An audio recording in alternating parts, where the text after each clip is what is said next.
On the 1st of September 1949, a commuter train made a routine stop at the Rift Valley town of Molo. The train was destined for Nairobi from the lakeside city of Kisumu. During the stop at the Molo station, a child was born inside one of the train's coaches and named Ambross Rachier.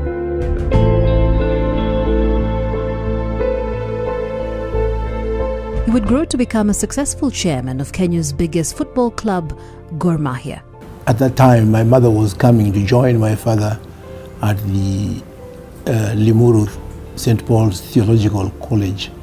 My father was a priest and my mother was a primary school teacher. Rachier grew up in a family of 11 siblings and together with his brothers enjoyed playing football, a hobby he pursued all the way to university. As any child, as you know, boys begin playing football at age 5 or 6. So I first tested football naked because if you played in any kind of clothing, it earned you canes from your parents, particularly from your mother. So what we used to do at that time was to wait after it had rained. Then you remove your shirt. There were no trousers, there were no shorts actually. We used to go in shirts only. So we remove your shirt and get into a muddy field with a lot of water, and we enjoyed football naked. I used to play back, either left back or right full back at the Alliance High School. My striker was James Rengo, and my goalkeeper was Dr. Maina, who is a gynecologist in Nairobi. And I also remember some cameraman called Mr. Musyoka. I don't know what he does today. And the central defender was somebody called Richard Onyango Geche. He's now passed on, but he also became a lawyer. So that's when we played football. And we went up to provincial level, so competition in Nyeri, and won the trophy in the year 1970. First university I went for was the University of Madagascar in 1970. And there I also played football for the University of Madagascar in Tananarive. Again, I was accompanied by my very good friend James Orengo, who played the role of striker. Both of us went to study French first before we retired to come back and study law. In 1968, when Gor Mahia was formed following the amalgamation of Luo Union FC and Luo Stars football clubs, Ambross Rachier became an ardent fan who followed the club closely. During that time, I would follow Gor's participation up to Eastern Central Africa. I would take a train from here to Dar es Salaam to be able to watch Gor Mahia as a fan. It was unaffordable to go to what was called Russia at that time. It was 50 cents. It was very, very difficult to get 50 cents. So what we used to do was to climb trees in Kaloleni at a place called Tok Komwanda and then watch from there. At that time, Gor Mahia was not yet formed. Gor was to be formed some about 3 years later on in 1968. So we continued to watch, and when we were lucky, sometimes we asked our uncles or relatives to let us have 50 cents to be able to get to the Russian side of football. And the stadium was very, very packed. That's the time when we saw people like Joe Kadenge, and I'm happy that he's still alive, playing on the wing side. Named after a famous Luo medicine man and paramount chief, the football club was and still remains a crowd puller after winning their first trophy in their inaugural season in 1968. Nakumbuka tukiambiwa na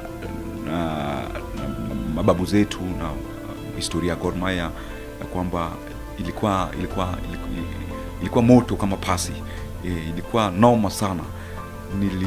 Ninakumbuka nikiambiwa wenye watu mashabiki walikuwa wanapokea timu kutoka airport kuja jijini Nairobi.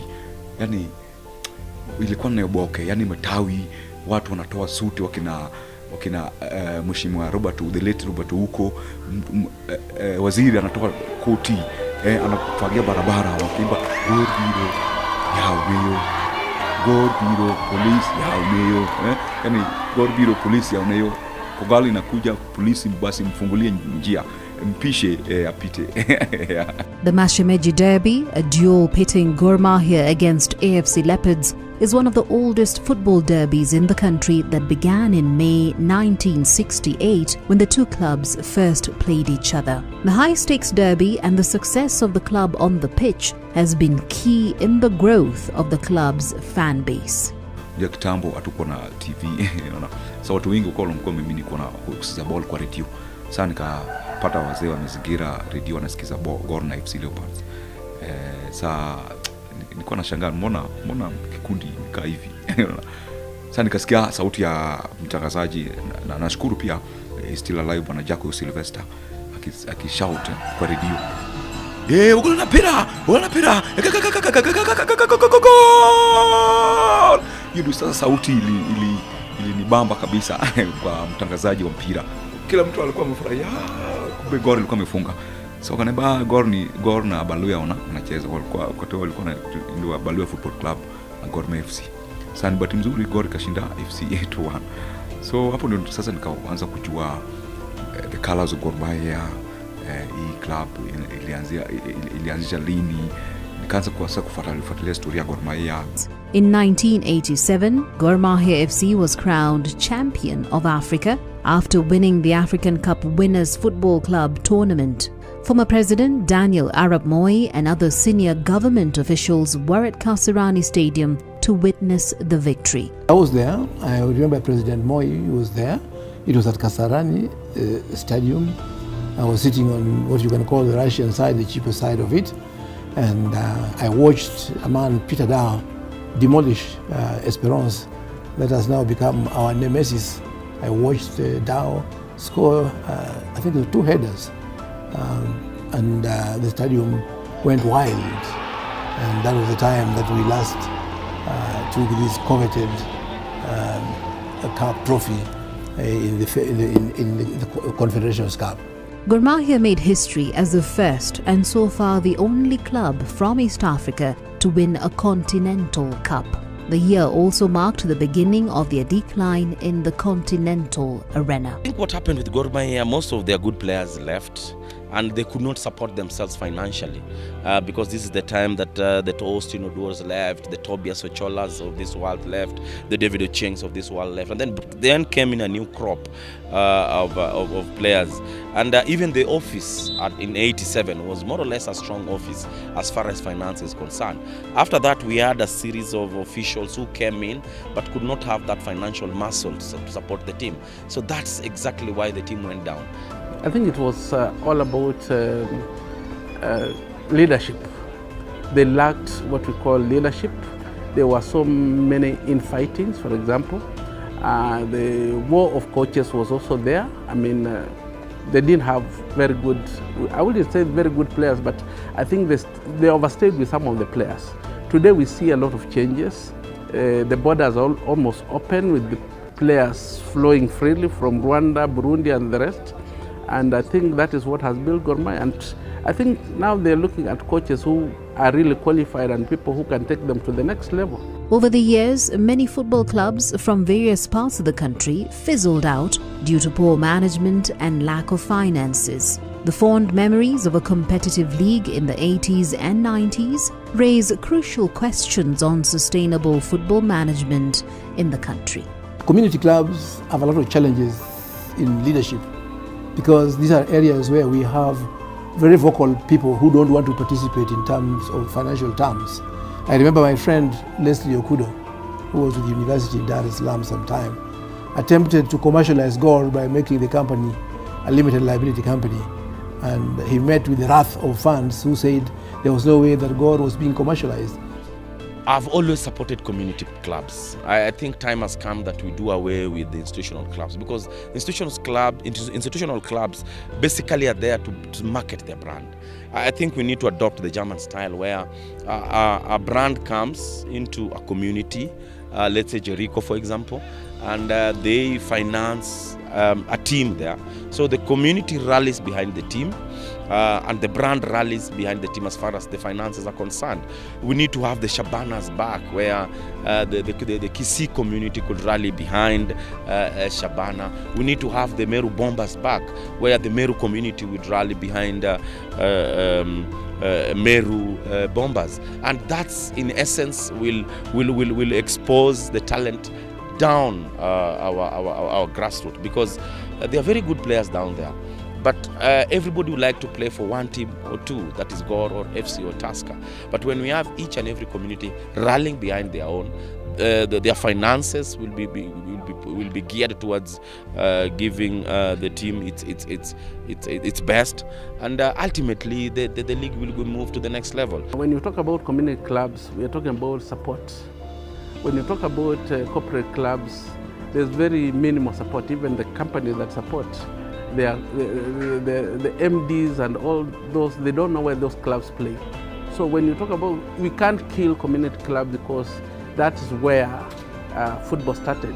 I think the same corporates should not strive to start clubs. They should support community clubs, in that if Shabana have a good club, have a good team, then I don't see any reason why corporate world should not go there and share the brand and support Shabana, for example. After graduating from university and practicing law for years, Ambross Rachier started his own firm. The demanding career stopped him from following football until 2008, when he was forced back into the world of football. So kuanzia hapo sasa tukaanza kuenda chini kifedha mdogo mdogo. Sasa club inaendelea si poa sana, unaona. Ndio sasa tukasema nakumbuka tulikuwa na kitu tunaita kwa Kijaluo gudu. Gudu ni tuseme bakuli ambao unachangia pesa wa mafans wakienda study. Sasa unatembea kwa kila fan, weka kidogo, mwingine anaweka mwingine anaweka 20 bob, mwingine 50, ndio club ya Gor ipate kuendelea mbele. Unajua Gor ni club ya community, na sisi kama jamii wa Jaluo tunagopanga aibu sana.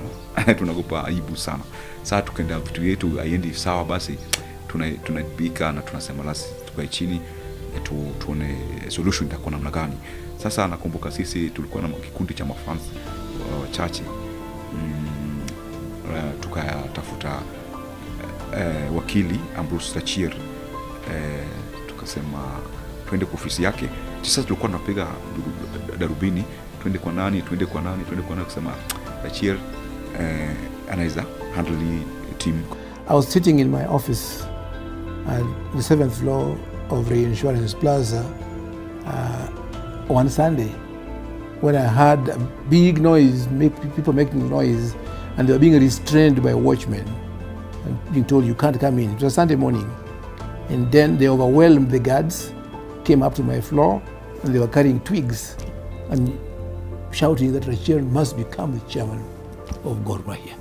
So they frog marched me in a pickup, took me to the stadium, and purported to declare me the chairman of Gor Mahia, but I refused and said, can we talk? Lika chini akafikiria, kwa sababu akafikiria, I think aliconsult familia yake, akamwambia wacha afikirie kwanza alafu tuende tena next time. Hatukukufa roho. So they agreed to postpone it for a week only, and said they will be there on time and they will elect me the chairman of Gor Mahia Football Club. So what I did at that time was to contact the former office bearers. We sat down and they told me, please, we don't want to contest, just come and try, but it's not an easy thing. Basi alikubali moja kwa moja mpaka stadium. Sasa tukatangaza kwamba sasa kuanzia leo tutakuwa na chairman wetu alikuwa Ador. So come the following Sunday, we had kind of an office. I think only one office was contested, that of the organizing secretary. The others, they just read the names and people said, yeah. It was really kind of, that's how I got to the chairmanship of Gor Mahia. Upon assuming office, Rachier embarked on the transformation of the club that was on the verge of relegation from the Kenyan Premier League.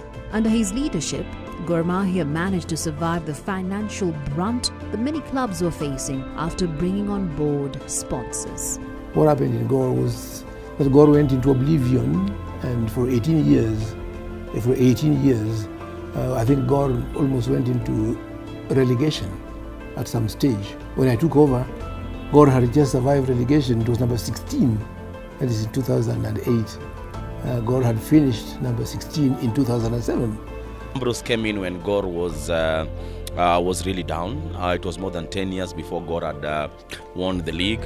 And basically, nobody wanted to be associated with Gor as a chairman, because basically, when you are a Gor chairman, those days you used to use your money because there was no money. Gor Mahia had no sponsors. Alipata challenges mingi kwa sababu ya fedha, nini club inataka kusafiri, tuko na mechi, hakuna hata maji ya wachezaji kukunywa. Sasa basi akaanza kutumia pesa yake. Ili alileta Gor Mahia mpaka sasa Gor imekuwa Gor Mahia. Mpaka sasa Gor imeanza kukuwa na jezi. Mpaka sasa tumeanza kukuwa green and white kamili sasa. Hiyo ni kwa sababu ya Gor Rachier. There was no bank account. That was the first thing. There was nothing like a bank account. The fan base had disappeared.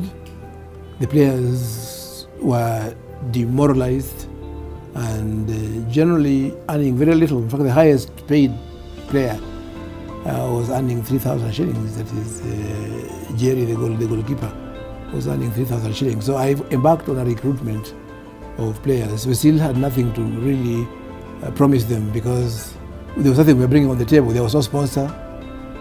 It was still us just having a goodwill, paying from our own pockets to try to get the club back on its feet. But at least the change of leadership and an attempt to kind of modify the constitution gave some hope that there was going to be a different Gor. And that's what we are built on. We made certain promises, some of which we have kept, some we have not kept. We talked about sponsorship. We talked about looking for getting a club bus. We talked about increasing the fan base. And that we did. Because the moment you brought in a new brand of players and gave them hope, even if you struggled to pay them, then we brought a new coach. I found Alan Thigo, the coach. Then I brought in James Yanga, who was an old man, and who went for the youth. People like Blackberry were signed by James Yanga in the year 2010. The somewhat stable management in football governance in the country towards the later years of the first decade of this century brought back excitement, competition, and hope in the Kenyan Premier League after many years of leadership wrangles. We've had the security arrangements improved. We have had the rules of the game clarified. We have established a disciplinary body that deals with all the complaints. And generally, you can say at the moment that the leadership is peaceful and that football arena is okay, apart from being overcrowded. The steady rise of Gor Mahia saw fans trooping back to the stadium after many years. At the end of 2008, we jumped from number 16 to number 9 in the league, and the following year we jumped to number 5. That is in 2010 we became number 5. Then 2011, 2012, 2013 we were number 2 all through. Then from there we started becoming champions, and it's only 2016 that we missed the championship. So we have been on the ascendancy. Gor Mahia won with the league with so many matches to play. It tells you something about the caliber of team it is compared to the rest. They are a cut above the rest. So looking at only that, I think there's a lot to be done with the rest of the clubs. You can look at it from two points of view. One, some school of thought think that our league is not, other than Gor Mahia, there's no any other team that has the quality to match Gor Mahia.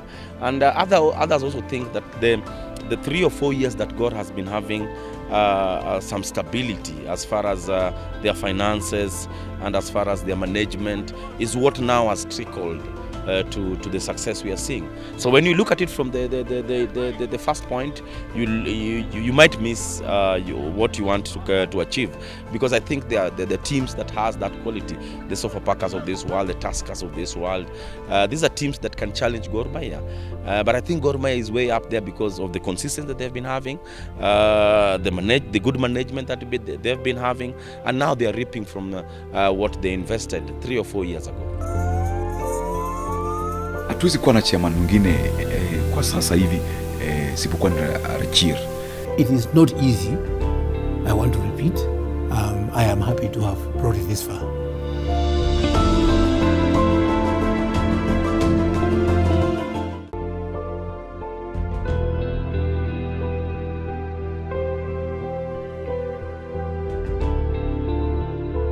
Jared Obonyo, better known as Jaro Soja, stands out among the fans with his flashy attire and Gor Mahia branded motorbike. Jaro, who started following the club while he was in primary school, has travelled far and wide supporting the club.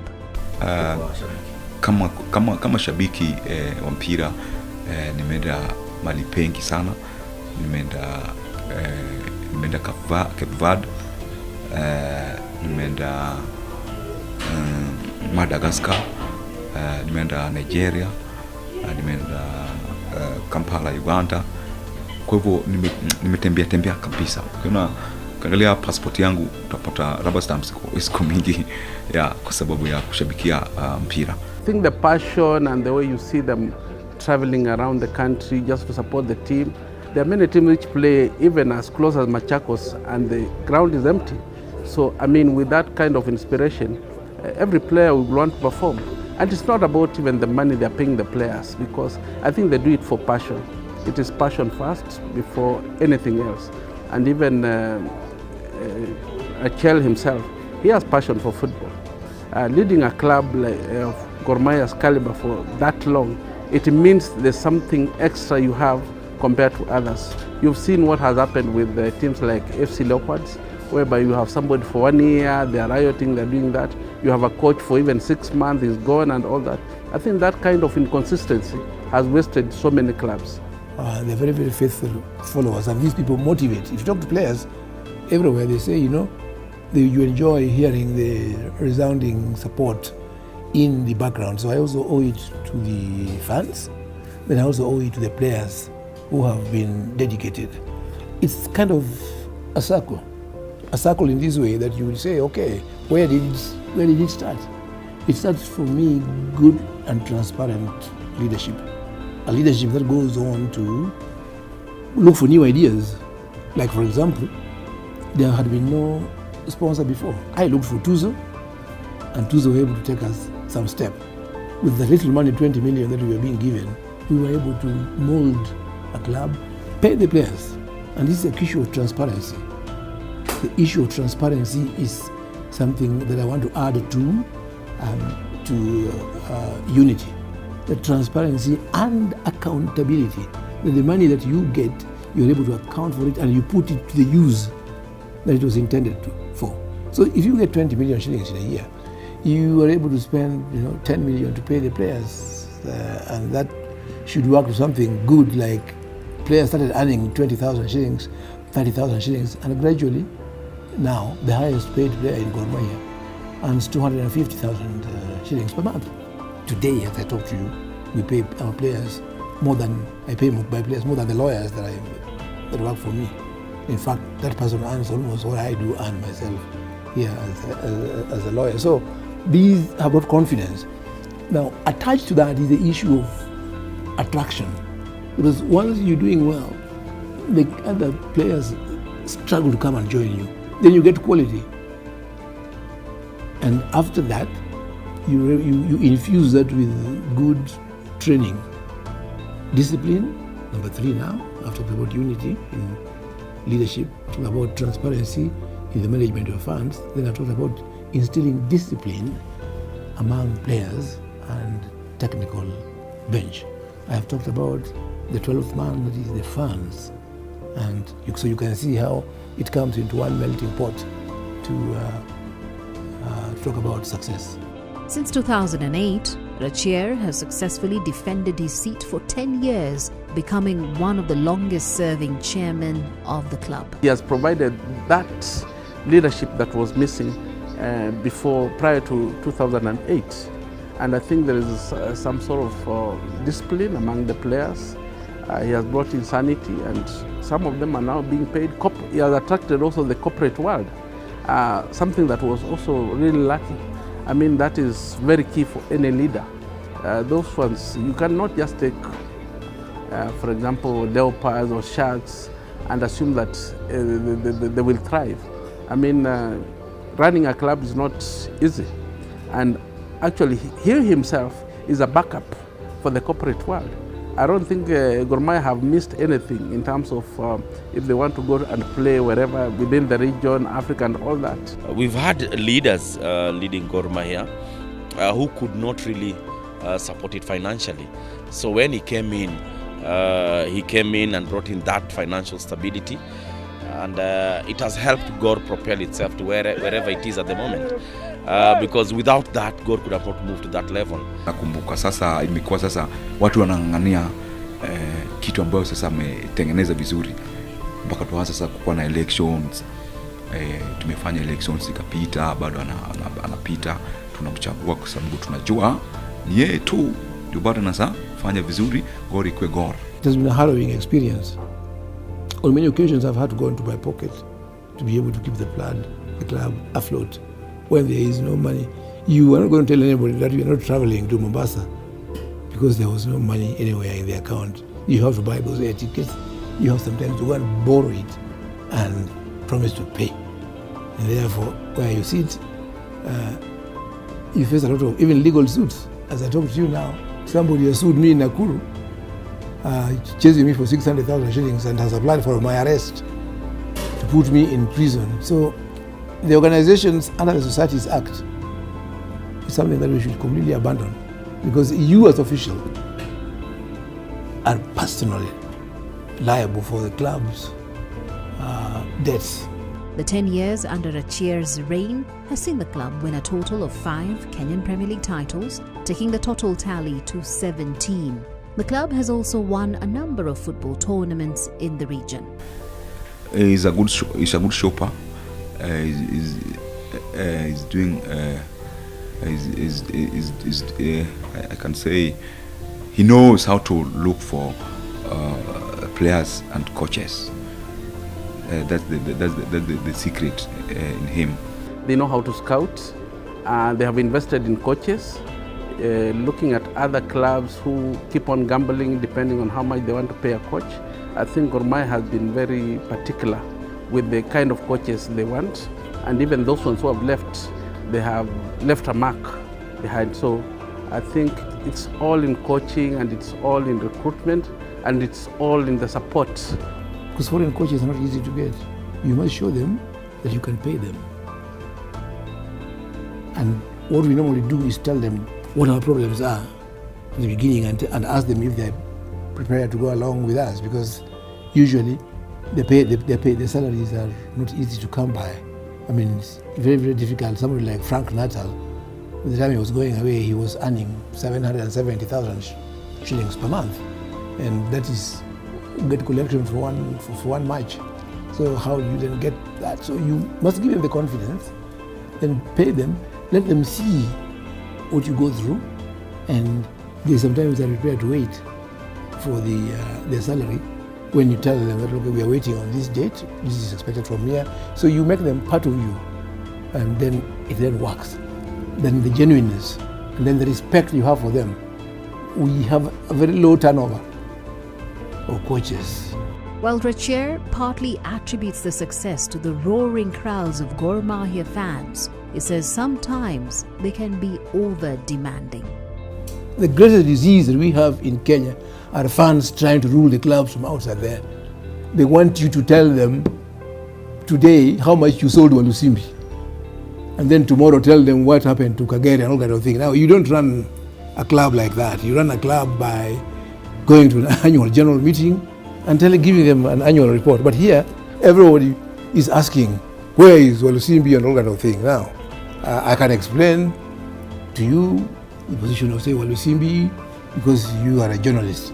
But I'm not going to every corner of the country, meeting a pocket of Gor fans and sitting down to tell them what they want to say without, there used to be this call, there is no taxation without representation. That you want to be represented, yes, then you can pay a tax. So if you don't, we have people who don't want to pay a single cent, and they want to ask you to account to them for that single cent, which they never paid. When you are recruiting these players, for example, these funds are nowhere.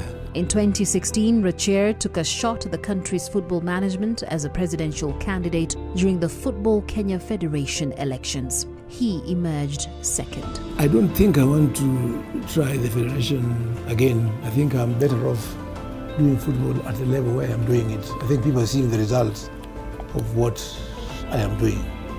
But had I gone to the federation, I would have had a different style of management. I'm not criticizing the current leader, but I'm saying I would have done it differently. I have just alluded to this ad hoc formation of the national team. I would be having a national team that is built out of a well-known youth team, people who have played together for a very long time. To me, that's one way, the best way to go is to have a team that you can call upon at any one time. Not try to recruit people according to how they're performing at this time. You try to get that, and then also trying to do balancing. Sometimes we try to balance clubs. Sometimes we try to ask to please somebody here and there. If I am there, the coach I will appoint, or we will appoint, will have clear instructions that they must just go on merit rather than other issues. The other thing that ails Kenya is infrastructure. The other day we lost a CHAN because we had no stadium. And this is the problem at the moment. We don't know why Kasarani is always closed. We don't know that. Because Nyayo, we don't know when it will ever be opened. City Stadium is something we forgot about some 5 years ago. So do we ever ask ourselves as federation, what are we doing with the government to get these kind of facilities to play? Strictly, we are in Machakos, which is as good as a garden. I'm not sorry to use that word, but they do their best. They do their best to improve it. But you will see that the ground is soggy, and most of the time it's unplayable. But that's the best that we now have, and the nearest that we can have. You will know that the derby, for example, has been delayed, and played within a space of 2 weeks. That was when Kasarani was available. So we need to do something about our sporting facilities, particularly the stadium, for us. So those are some of the things that I would tackle if I had gone to the federation. He's not keen in running for the FKF office again, and instead he intends to throw his energies towards building and professionalizing Gor Mahia. The main thing that I want us to do in Gor Mahia is to be able eventually to do away with sponsorships and all these kind of things, so that we are self-sustaining financially. How do we want to do this? We embarked on a membership drive so that we have members who have the interest of the club at heart, members who can be innovative. We want to exploit merchandise opportunities, but overall I'm saying we want to run Gor on as a business rather than as a club of funds. We are still registered under the Societies Act. I intend to get the constitution completely overhauled, or maybe just done away with. The format for FKF just talks about election of the chairman and the appointment of a chief finance officer and a chief security officer. Not all these are the people that we have, and I'm not saying I'll be the chairman. It will be open for anybody else to come in as chairman. Gor needs to pick only the president, one person. Currently, most teams in the world, they don't have that executive, a bloated executive where you have about 8 to 10 officials. You just need to elect one who appoints his secretariat, so that they can run the team. And that's what is happening currently in the world. And that's what I thought that Rachier could have done. Perhaps change the Gor Mahia constitution to allow only the president to be elected. And once you have one person elected who appoints the rest, then all the responsibilities transferred to this elected person, and then the rest will just have to go by his vision. But currently, at times, you have problems within Gor Mahia because there are several centers of power, because everybody wants to make a call, and everybody believes that he or she was elected as a Gor official. In 2018, after being kicked out of the CAF Champions League by their arch-rivals Esperance in Tunisia, Gor Mahia had a relatively impressive run at the CAF Confederations Cup before their dreams of making it into the quarter-final were crushed after losing 2-1 away to Algeria's USM Algiers. We have learned that you need to win your home matches when you're playing in the Confederations Cup. You need to win your home matches. We have been kicked out of the CAF because we lost that match against Rwanda. Had we even done a draw, we would have been inside already. But we slept somewhere and we lost it. So winning your matches at home is an important thing. Then we have certain areas where it's very difficult to win. And I want to say this without any fear of contradiction or being blamed. It's difficult to win in North Africa. In Tunisia, I never seen anything like that. They made sure they scored one goal. And everybody was on the field. It was just chaos. It's as if there was no referee. Everybody invaded there. At one time, our players were now locked in some corner, looking like squirrels or somewhere, cornered and stuff like that. And nothing was happening. We complained, nothing happened. We just march on. So who controls football in Africa? I want to ask that question. And I wanted to get to Cairo. Who controls football in Africa? And where is the justice on it? That's something we saw. In Algiers, the pitch was deliberately flooded with water. And they knew we didn't carry any boots, with studs. So they had studs. If you watched it, our people all the time falling, and you say, why are we falling? We had the wrong type of shoes. And that was a trick they did. So we couldn't win. It was no wonder that it was a miracle that actually they only scored 2 goals against us. Gor Mahia needs to maintain the technical bench because they learned something out of the fact that they couldn't make it to the quarterfinals of the Confederation Cup. The fact that they lost the match against Rayon in Nairobi, for me, is where they lost their contention. They ought to have learned that whenever you are playing such an assignment, the matches you play at home are very important. You need to win all your matches at home, regardless of what results you post outside your region. I blame KPL for the many fixtures. I mean, they played too many matches before the event, which was, I think, wrong. I think they had the capability to do things, and I think next time they will thread better. Because if you can't subject a team to 4 matches a week or 3 matches a week and expect them to perform well at the continental level. First challenge is financial. The very, very first problem that we have is financial. We have no money. The Kenyan clubs are struggling. They are poor. And the same problem that faces AFC. To take a return leg, you need 8 million shillings, very minimum. To take 21 players to Algiers was 5 million shillings. 21 only, we couldn't get to 30. That was 5 million shillings that was given to us by the president. If you go there, Arab countries are cheaper in accommodation. It will be about 6 million. And when they come back to our own country, again, we have to expend to spend money. So averagely, a return match is 8 million shillings. Now, just take Gor Mahia, our sponsorship is 60 million. The 60 million is consumed almost in 3 or 4 matches.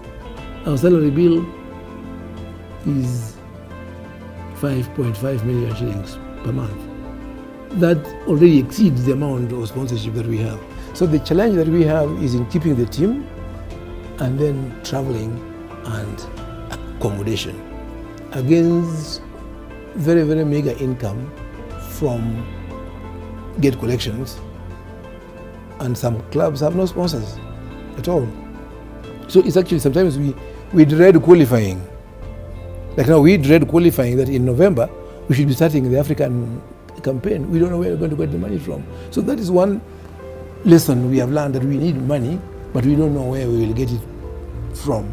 Because the amount that is given to us, like the 27 million shillings, so much spoken about, we got 13.75. The other amount we haven't got, because they're going to deduct SuperSport money for showing the games, which is going to be 7.8. So already the amount we can expect from there, barring any fines, can only be 4 million shillings on top of that. So the players are also sitting feeling that that money is theirs. They are under misapprehension that the money should be paid to them. Now that money is for actually organizing these matches, for these African campaign matches that we do. One of the promises Rachier has previously made in his campaigns when seeking re-election was to ensure the club has its own stadium. Don't change a winning team, and I think he should stay for a while to see Gor Mahia achieve some of the things, including even having their own clubhouse, for example, and even pitch or something like that, stadium. I mean, you go to a place like Cairo, Al-Ahly clubs, like all clubs have like their own clubhouses and hotels. So why can't Gor Mahia do that with all that following? I think he can spearhead that. I think that is the route he should take, instead of haggling, going to train Arona in Machakos because we don't have Nyayo, or because Kasarani is preoccupied, you go somewhere else. I think he can champion that, and I think that's a story that has been there for quite a while. They were given grounds and politics and all that is not there, but they can start again. I believe with him leading the whole thing, I think they can start again and succeed. I promised a stadium, and we are working on the land. We've done the drawings, and I want to say this loudly for those people who are deriding our efforts in the social media. I read a lot of social media, and you find people talking about, oh, where is the stadium which was promised? We are waiting for it. Oh, it is nearly over. You can see somebody is laughing at you. And there are people whom, if you gave them Gor Mahia for 1 week to run, they'll run away. I'm sure about that one. But it's something that we are working on to make sure that we have our stadium. We have an old bus. We're trying to get it to be improved. It's been 10 years of progress at Gor Mahia, despite the occasional financial challenges that have seen the country's political leadership come to their rescue. Rachier believes it is time to change the club's constitution into a model that will enable it to run sustainably. The legacy that I can attribute to Ambross Rachier is stability. The stability within Gor Mahia, the financial stability. And one thing that I also like about him is he's not a dictator as such, because he lets other members, other officials who are elected to express themselves within the executive committee. So the legacy that will come is that he brought in a lot of stability. He brought in a lot of sobriety within Gor Mahia, and that's what has helped Gor move to the level we are seeing Gor Mahia at the moment. Tu kama Rachier naweza sema hatuwezi kuwa na chairman mwingine kwa sasa hivi sipokuwa ni Rachier. It is a duty. It's a very painful duty. So while I don't want to say that I really regret, I'm proud that I brought Gor this far, because with my officials, I'm very, very proud about that. But one thing I don't want to say is that it's enjoyable. It is not. I also don't want to say that I regret. I want to say that it is giving back to the community, and I have taken the courage to do it. It is not easy, I want to repeat, and to say that I am happy to have brought it this far.